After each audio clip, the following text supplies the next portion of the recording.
the Discriminating Gamer Board Game Show. It's the Discriminating Gamer Board Game Show. It's the Discriminating Gamer. Yeah, he's singing so it's lamer. It's the Discriminating Gamer Board Game Show.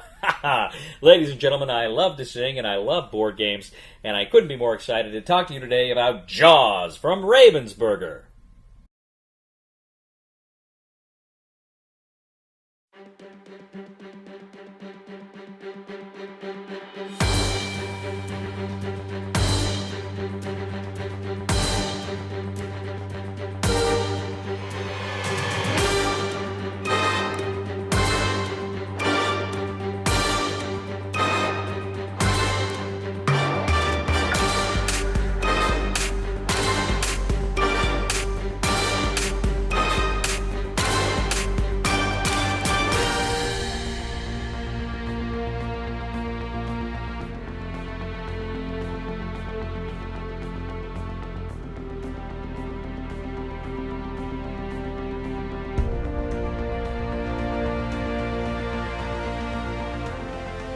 In Jaws from Ravensburger, 2 to 4 players are essentially going to recreate the 1975 science fiction adventure called Jaws. It was all about a mythical creature called a shark. And this shark it's real. Sharks are real. Apparently the film wasn't science fiction.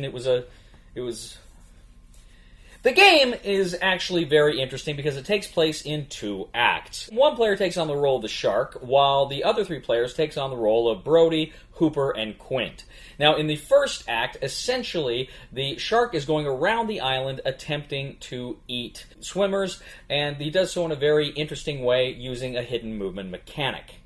Now, first of all, there is the event phase. Essentially, an event card is drawn which says where the various swimmers are going to appear around the island.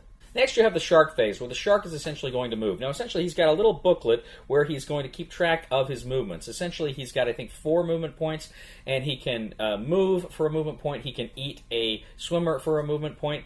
So he's going to, of course, try to eat the swimmers, but then, of course, he's got to try to move on and get out of there before he can be detected by the heroes. So he's going to go ahead, and in the little booklet, you're going to write essentially where you're going to end up, and essentially in which section of the board did you eat any of these swimmers. Jaws also has some power tokens. For instance, he's got a feeding frenzy, meaning he can eat all of the swimmers in his area for just 1 action. He's got a speed burst, which lets him move, I think, like 3 spaces. He's also got an evasive maneuvers. Essentially, there will be kind of motion detectors out in the water. He doesn't have to admit if he's been next to a motion detector. And finally, there's out of sight. Essentially, if Brody uses his binoculars or Hooper uses his fish finder, he can lie about that as well. Next, you have the crew phase. So you have the 3 crew members. You have Brody on land, you have Hooper and Quint out on boats. Essentially, Quint is placing these barrels, which essentially act as motion detectors. If he can actually shoot a barrel into the spot where the shark is located, the shark has to put that barrel on his card and admit that they've targeted him, they've got him. Hooper is going to go around, and he is essentially going to use his fish finder, which essentially will force the the shark, to say whether he is near or whether he is not near, meaning is he adjacent or is he not adjacent or is he in the same space. Brody on land is going to be able to go to the mayor's office and close down beaches. He's also going to be able to take barrels from the center of the island and put them on the docks where essentially Hooper can get to them to take them and use them to find the shark. Critically, all 3 of the heroes can attempt to save swimmers. They can attempt to get swimmers back on shore or into their boats and save them and protect them from being eaten by the shark. Now, this phase will end in one of 2 ways. If ever the shark has 2 barrels attached to him, immediately Act 1 ends. If, however, the shark is able to kill 9 of the swimmers, then the act immediately ends. Now, the more swimmers the shark eats is going to determine how powerful he is in Act 2. So it behooves the heroes to try to stop the shark before it becomes too powerful in Act 1, lest he come back with a vengeance in Act 2. Act 2 takes place on a boat, the Orca. And this, of course, is the great duel that took place at the ending of the movie Jaws between these 3 characters on the boat and the shark that was coming after them. Essentially, the boat is made up of 8 tiles representing different sections of the ship. You flip them over, and there's kind of a damaged side. And that's going to be important as the shark begins to attack the boat. Now, essentially, what you're going to do is lay out 3 cards that essentially show where the shark can resurface, where the shark can attack, which sections of the ship he can attack. And you put down tokens next to them, A, B, and C. And the shark is secretly going to choose which one he's going to take. So he will choose a token that says A, B, or C, which corresponds with one of the cards. The crew does not know what that is. Next, the crew is going to prepare. Essentially, they're going to select cards and weapons they're going to be able to use to defend themselves against the shark, and they're also going to be able to kind of target which section of the board they think the shark is coming for. Next, the shark will reveal himself. Essentially, he will say which section of the board he's coming at. You put your little shark meeple there next to that part of the board, and you see, the crew can see whether or not they guessed rightly where he was going to attack them. Now, after the shark has revealed himself and which location he came from, the crew will then attack him. The crew can, with their weapons that they've selected, if they're targeting the right sector, they can roll the dice, depending on whether they're using a melee weapon or a firearm weapon. They can even use attachable weapons that will kind of hinder the shark later on. Now, also on the resurface cards, when the shark actually chooses where he's going to go, there is an evade ability. Essentially, it allows him to evade a number of hits. So that, too, will also aid him. So the crew has to decide whether or not he's going to play it safe and get one of those evade, or come at him from an unexpected area. Next, the shark will attack. The shark will essentially bite and attack part of the boat. It will damage a big part of the boat, take a big chunk out of the boat, and if there are any crew members in that part of the boat, they fall into the water where they are vulnerable, and they have to spend an action to get out of the water on their next turn. Now, during this final battle, the shark will have various shark ability cards. Now, these ability cards are essentially rewarded to the shark depending on how many swimmers he killed in Act 1. So depending on how many swimmers he kills, he's going to get more of those shark ability cards, and the crew is going to have fewer options depending on, again, those numbers. So if you're the shark and you can succeed in destroying the orca or killing the crew, you win Jaws. If, however, you are the crew and you succeed in killing the shark, then you win Jaws.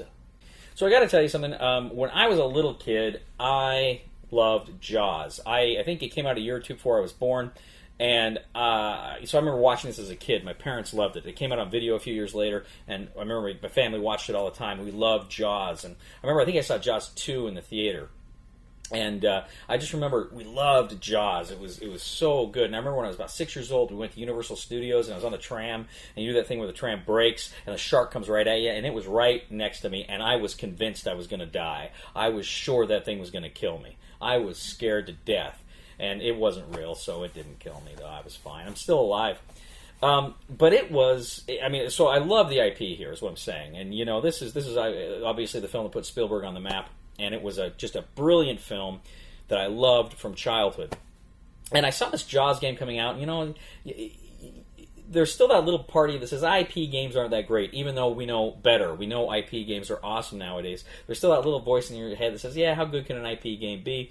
And I remember thinking that. I'm thinking, why am I thinking that? IP games are actually fun these days. But I saw Jaws, and that was the first thing I thought. And then I started hearing some really good things about this game. And I contacted the good people at Ravensburger, and they sent me some games, including Jaws. And I got together with my friends. We played this. And first of all, it's got a hidden movement element here, and I love hidden movement games. Fury of Dracula remains one of my favorite games of all time. I love the idea of hidden movement. And you got a strong hidden movement game here, both in both acts, and you've got kind of a bluff and a counter bluff, and you've got just some really fun choices, certainly from the shark's point of view, but also from the crew's point of view, and how they're going to combat it, and how they're going to work together in order to do that. I like how the game takes place over 2 acts, because first of all, it's thematic. It reminds you of the film in that sense. But also, too, it's so cool how the first act sets up the second act. And the more successful the shark is in the first act, it's going to put it in a much better position for the second act. And if the shark is not doing too well in the first act, then the crew will have a much better chance in the second act. And yet, for all that, it's still a very balanced game. When I was playing the game you're watching here in the thing, I remember saying to the guys I was playing with, I didn't think I was going to get it. And they were like, we were sure you were going to kill us. We were sure you're going to kill us. It's a game that whichever side you're playing, the pressure's on, and it's so much fun. It's thematic. It's smart. It's another example of a film IP that just works, and I don't know why I doubted that. It works so well here, and it's so much fun. Jaws is an absolute winner. Again, another great one from this year, and this year's been filled with great games. Last year, I thought there were some good ones, but this year just seems to be knocking it out of the park, and Jaws is another great game from this year. So, without a doubt, recommendation for the Discriminating Gamer for Jaws is 100% buy it. You're really going to get a kick out of this one. Whether or not you saw the movie or liked the movie, I think you'll really like the game. If you saw the movie, you'll probably like it a little bit more. Thank you once again for joining us today on The Discriminating Gamer. As always, we ask you to please leave a comment for us on YouTube, on Board Game Geek, on our Facebook page, or on thediscriminatinggamer.com. We ask you to please like us on Facebook, subscribe to us on YouTube, and follow us on Twitter. We are The Discriminating Gamer, and you know what? Just play the credits over me. Just play the credits over me. I'm gonna sing us out. They'll love it. They'll love it. They'll just do it. Okay. All right. Please, somebody help me on my feet again. And I don't know where I'm going, and I don't know where I've been.